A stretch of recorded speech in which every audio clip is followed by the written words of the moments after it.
Muito bem. E aí, vamos falar de Flip. Um dos assuntos da Festa Literária Internacional de Paraty foi o jornalismo investigativo.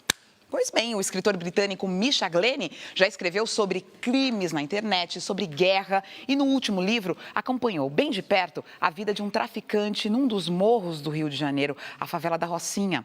O Cunha Júnior conversou com ele.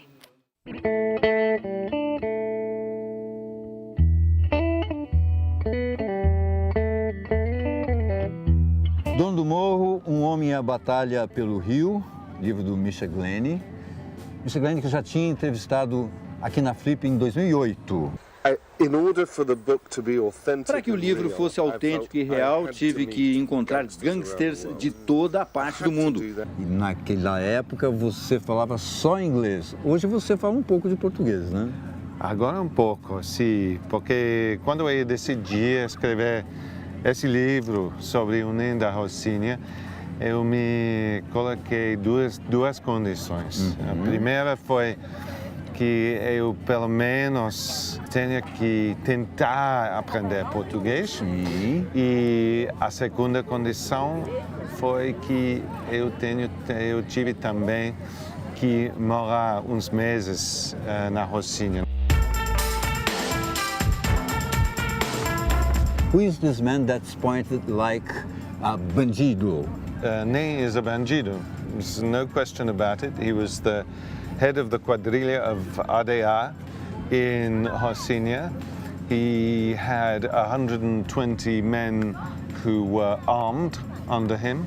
Yeah. And he was the head of the most influential business, the cocaine business in Rocinha. He was the president of Rocinha. And of course he was effectively the Minister of Justice as well. Nem foi levado à sede da Polícia Federal, na Praça Mauá, onde prestou depoimento durante toda a madrugada. Ele é apontado como chefe do tráfico de drogas na favela da Rocinha há 6 anos e era um dos criminosos mais procurados do estado. Você acha que ele permitiu ser preso pela polícia? What he was trying to do was to give himself up and ensure that the UPP was installed as peacefully as possible. But it was also because personally he couldn't take it anymore. I don't blame him.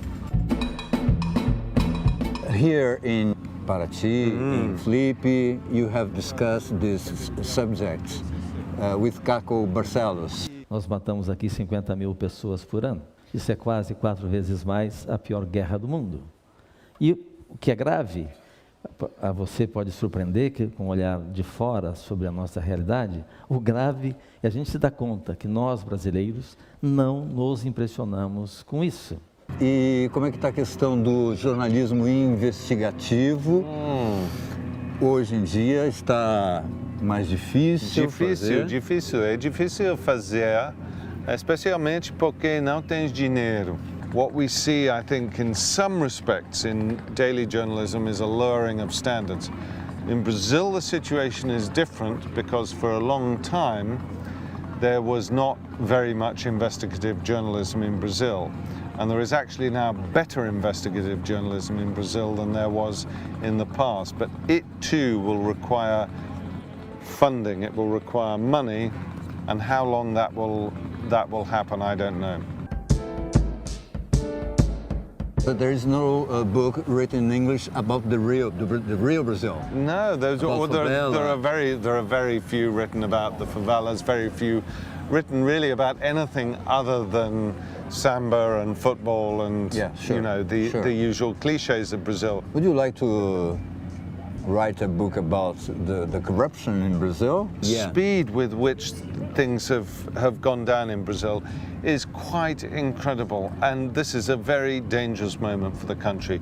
The country is polarized, but what we need in Brazil is reform of the political institutions, and this is absolutely the heart of the matter.